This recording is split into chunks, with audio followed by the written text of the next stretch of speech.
Welcome to Finding Medina, Episode 4, José Bernardo Gutiérrez de Lara. I'm Brandon Seal. Just before Father Miguel Hidalgo was captured in March of 1811, a man of modest means from the Rio Grande Valley named José Bernardo Gutiérrez de Lara came to him, offering, quote, "my services, my hacienda, and my life," end quote, for the cause of Mexican independence. Father Hidalgo had heard of the 36-year-old Gutiérrez de Lara's work as a propagandist of revolution back in his home state of Tamaulipas, and so trusted the hardy frontiersman immediately, appointing him his emissary to the United States. Gutiérrez de Lara departed within days, narrowly escaping the fate that befell Hidalgo. Gutiérrez de Lara was descended from one of the founding families of Tamaulipas.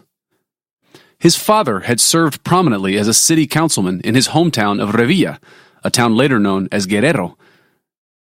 One of his brothers was a priest, suggesting that the family had the means to educate their children to some degree, though Gutiérrez de Lara would insist throughout his life that his learning came from the, quote, school of practical experience, end quote, la escuela de la experiencia práctica. Indeed, there is an old but hard-to-confirm tradition that Gutiérrez de Lara earned at least part of his living as a blacksmith. Either way, Gutiérrez de Lara had taken up Hidalgo's grito early on and become one of the most vocal proponents of Mexican independence in his state. After receiving news of Father Hidalgo's capture soon after he had left his company, Gutiérrez de Lara traveled to San Antonio. There, he made contact with the reliably Republican Arrocha and Menchaca families. Gutiérrez de Lara tasked them with recruiting a new revolutionary army, while he continued on to the United States in search of resources and more volunteers. Gutiérrez de Lara continued across the Sabine River, stopping only long enough to begin recruitment efforts among the Native American tribes he encountered along the way, including perhaps the Tonkawas, Caddos, and others. Once in Louisiana, Gutiérrez de Lara quickly converted to his cause the young, idealistic relatives of some quite powerful American politicians there, including James Biddle Wilkinson, son of one of the first American governors of Louisiana, and James Gaines, the double first cousin of a later commanding general of the Louisiana Territory. The younger Gaines may have even joined Gutiérrez de Lara for part of his journey back to the United States. Despite having lost his written commission from Father Hidalgo, and despite Father Hidalgo's movement having been ostensibly crushed, when Gutiérrez de Lara arrived in Washington, D.C., he secured meetings with Secretary of State James Monroe and President James Madison, making him, in historian Julia Garrett's words, quote, the first ambassador from the Mexican people to the United States, end quote. Such was the power of Gutiérrez de Lara's charisma and his messaging that he won from the American diplomatic corps their admiration and sincere support, though disappointingly, he won very little in terms of actual resources from them. Recall that this is late 1811, and Americans were about to thrust themselves into a war with their old colonial masters. So Gutiérrez de Lara continued on to Philadelphia. There, he met and recruited a like-minded Cuban-born Spaniard named José Álvarez de Toledo, who impressed him as a man of, quote, great talents, end quote. Toledo, however, preferred the world of newspaper editorials and political intrigue to frontline combat. And so when Gutiérrez de Lara returned to Texas the next spring, he left Toledo behind to continue lobbying the American government for support. By April of 1812, Bernardo Gutiérrez de Lara was back on the Louisiana-Texas border, where his efforts from the previous year were showing much greater success than his visit to Washington, D.C. had. José Félix Menchaca had assembled maybe 150 Tejano volunteers, and Wilkinson and Gaines had cobbled together 150 or so more American volunteers under a 24-year-old former U.S. Army Lieutenant, Augustus McGee.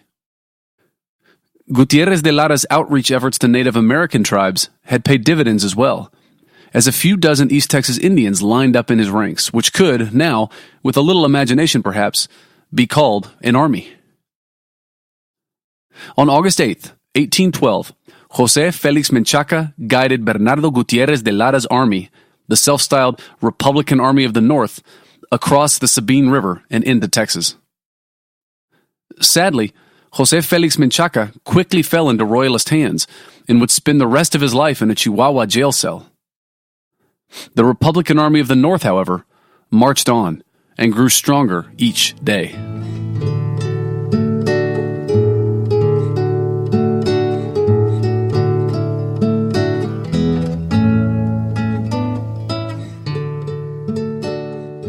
We left off in the last episode having settled in on a pretty fair approximation of Royalist General Arredondo's position and line of march on the morning of the Battle of Medina.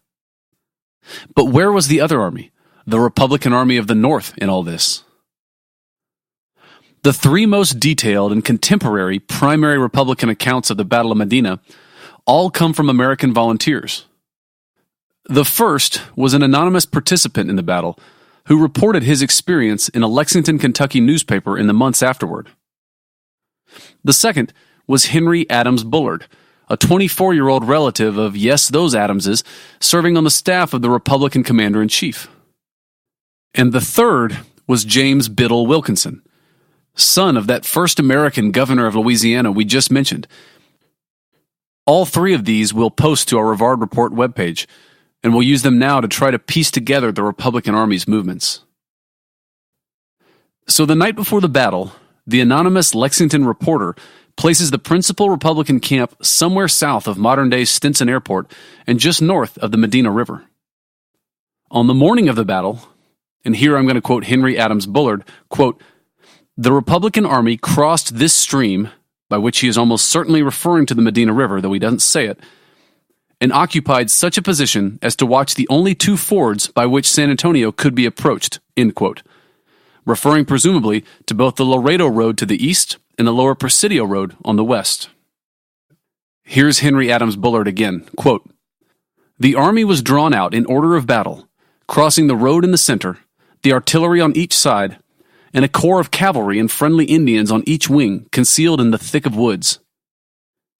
In front of the line was a small prairie, and such was the position of the troops that the enemy might approach within rifle shot without detecting their presence," end quote. The anonymous Lexington reporter supplies a little more detail. Quote, "We formed the battle line, leaving a clear forest to our backs.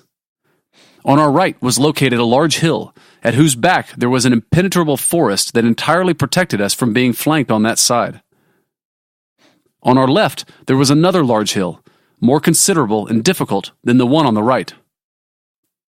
In front, we had a plain extending for a mile, which was then followed by a thick encinal in an extremely sandy soil, through which passed the road to Laredo. Our vanguard was located forward in this dense encinal, with orders to avoid all attack and to retire back to our formation without being seen when the enemy approached it. This because, as I have already said, the general's idea was to surprise the enemy on his march and upon his exit from the encinal," end quote. Now let's bring in James Biddle Wilkinson just to round it out. So here he is, slightly abridged. Quote, "We formed our line of battle and had reason to believe that we should see the enemy in an hour or two. Soon after, a stranger, who appeared from his dress an officer, rode to within 60 to 70 yards of our line, apparently without seeing them. When he reined in his horse, wheeled, and went off at full speed, 6 or 8 shots were fired at him," end quote. So for those of you who went back and actually read Royalist General Joaquin de Arredondo's battle account, that last little episode should sound familiar, because Arredondo tells us the same story. In fact, he even gives us the cavalry officer's name, Second Lieutenant Francisco Lopez. The subsequent events all sound familiar as well. The Republicans, realizing that the element of surprise has been lost, began to pursue the Royalist scout force in front of them, which we know to be under the command of Colonels Elizondo and Zambrano.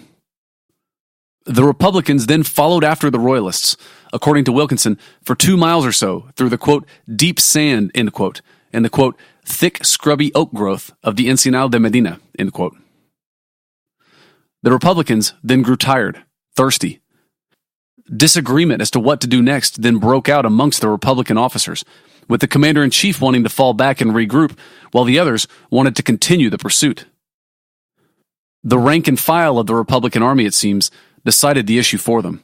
Quote, "It being ascertained that there was water just ahead, we moved on to it," end quote, Wilkinson tells us. So the Republican Army of the North continued on, the Anglo-American infantrymen on foot in the center, the Tejano and Native American cavalry marching along the flanks. With each step forward, their confidence grew. Word went down the line that the Royalists were retreating. Some of the men began to push on even more aggressively, while still others went back to help drag the cannons through the all-consuming sand. The Republicans were getting strung out, however, confused now, losing contact with each other. Wilkinson, quote, "In this manner we approached the enemy. In this manner we went into action. We found the enemy well posted, as they received us warmly as in their power," end quote. These first three Republican accounts all agree rather nicely with each other in almost every major detail, and they also agree with Royalist General Arredondo's account. Enter the William McLean account to complicate our lives. Written 48 years after the battle in 1861, William McLean injects a complicating detail. All the other Republican accounts seem to place the Republican camp the night before the battle just north of the Medina River. McLean, however, claims that the Republicans, quote, "encamped for the night 4 or 5 miles southwest of the Medina River at a small stream of water," end quote, and that Arredondo and the Royalists were camped, quote, "about 6 miles from the Americans," end quote. Aside from being many miles forward of where the other accounts say the Republicans camped, there's another problem with McLean's version of events. The first stream, 4 or 5 miles southwest of the Medina River, isn't on the Laredo Road. It's actually squarely on the lower Presidio Road. So why would the Republican Army set up an ambush on a different road than the road that they knew the Royalists were on? Check out the map that we've posted to the Rivard Report to see the problem with this interpretation. But maybe instead of dwelling on inconsistencies in mileages and distances from battle accounts written down a half-century after the fact, we should focus on what the different primary accounts have in common. Because William McLean actually describes the topography of the ambush site in very similar terms to the other accounts we've just reviewed. Quote, "with a post oak grove in rear and an opening in front," end quote. And he seems to agree with all the accounts, including Arredondo's, that the Republicans' position was, quote, "most admirable," end quote, for their ambush. If we could positively identify the Republican ambush site from topographical details alone, the other inconsistencies between the accounts wouldn't really matter, and we could confirm the Republican Army's location on the morning of the battle. And that's the goal here. So, summarizing the points of agreement, or at least the points of non-contradiction, from the principal Republican primary accounts of the battle, here's what we're looking for. The ambush site, ideally, should be a few miles south of the Medina River, on the Laredo Road, assuming we know which one that is, probably 6 or so miles north of the Royalist campsite, maybe with hills on either side, with some kind of wooded feature to the rear, an open plain to the south, and the Encinal de Medina just beyond that. So how are we going to find that? Google Earth and LiDAR are powerful tools, but they're no match for the human eye. And the only way for a human eye to get perspective on an area as large and as thickly wooded as the Encinal de Medina was to see it from the air.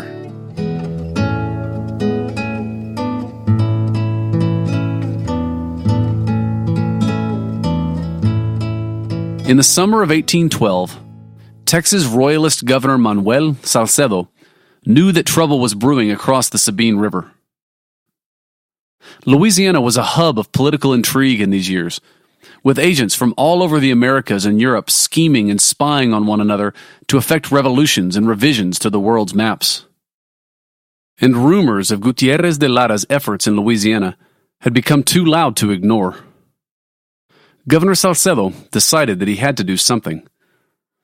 So he sent a few dozen Spanish regulars under the command of the Reverend Lieutenant Colonel Juan Manuel Zambrano, the Royalist hero of the counter-revolution against the Casas Revolt in Episode 2, and he called out the local militia in Nacogdoches to keep an eye on the Texas-Louisiana border.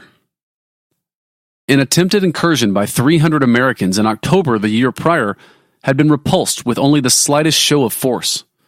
So Salcedo might have hoped that Zambrano's mere presence alone would be enough to deter the Republicans.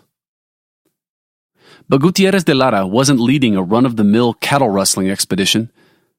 Gutiérrez de Lara was leading a movement. When Colonel Zambrano arrived in Nacogdoches, he must have sensed this. He resolved to bring the issue to a head immediately by pushing into Louisiana. He requested safe conduct for his troop from American officials, ostensibly to deliver a shipment of wool to Louisiana, but also probably to make a bit of a show of force in the wild borderland regions separating the two nations. Gutiérrez de Lara and his little army, however, learned of Zambrano's plans. Perversely, it may have been these plans that finally drew the Republican Army of the North across the Sabine River. Though rich in recruits, the Republican Army was decidedly poor in terms of supplies, and they knew that Zambrano was well provisioned. As we mentioned earlier, on August 8th, 1812, the Republican Army of the North crossed the Sabine River into Texas. Colonel Zambrano got word of their movements and marched out to meet them. Sometime around August 18th, 1812, Zambrano's scouts tracked the Republicans to a swamp just west of the Sabine and tried to sneak up on them in camp. Republican pickets detected their approach, however, and fired on them, sounding the alarm and rousing their comrades in arms. The Republicans drew up their lines and quickly took the offensive, a tactic that frontiersmen from both sides of the border consistently favored.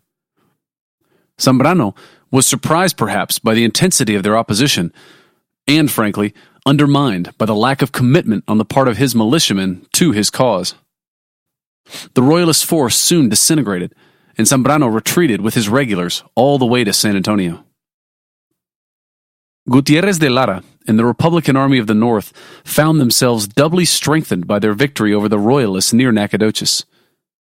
First, they had captured large quantities of supplies, which they were able to put to good use or trade for hard cash in Louisiana. And second, most of Zambrano's militia ended up staying behind and joining up with Gutiérrez de Lara's army. East Texas now came out in full support of the Republicans and filled their ranks, which soon swelled to 600 men. Gutiérrez de Lara's long year in the wilderness was at an end, and the results spoke for themselves. The Republican Army of the North marched onward now, deeper into Texas, in Gutiérrez de Lara's words, quote, united, well-armed, and determined to besiege hell itself, end quote. On the next episode of Finding Medina.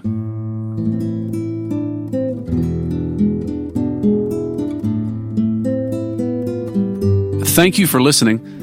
Make sure to check out the webpage associated with this episode on rivardreport.com. And please don't forget to leave your comments or to weigh in with your own theories or ideas. The feedback so far has been phenomenal, and I'm very, very grateful to everyone who has taken the time to reach out and to send me information, which a lot of you have. Also, go to iTunes or Stitcher or wherever you get your podcasts and leave a review of this series. Because if everyone who listened to this series left a review, it would launch these important historical events to the top of the charts. Editing for this episode was performed by Susana Canseco, sound engineering by Stephen Bennett. A special thanks to my friend George Gaitan for letting us use his music on this series. You can find out more about him at georgegaitan.tripod.com. A special thanks to my SWCA research buddies, Crystal Allgood, Rob Lakowitz, and Zachary Overfield, as well as to San Antonio City archaeologist Kay Hines. Thanks to Brian Stauffer, our unofficial Old Spanish document transcriber, to Samantha Alanis, our cartographer-in-chief, to Cesar Gutierrez, our unofficial Archivo General de la Nación researcher, and to UTSA's Dean of Libraries, Dean Hendricks, our unofficial all-other document finder. And for more information about our podcast and other projects, please check out www.brandonseal.com.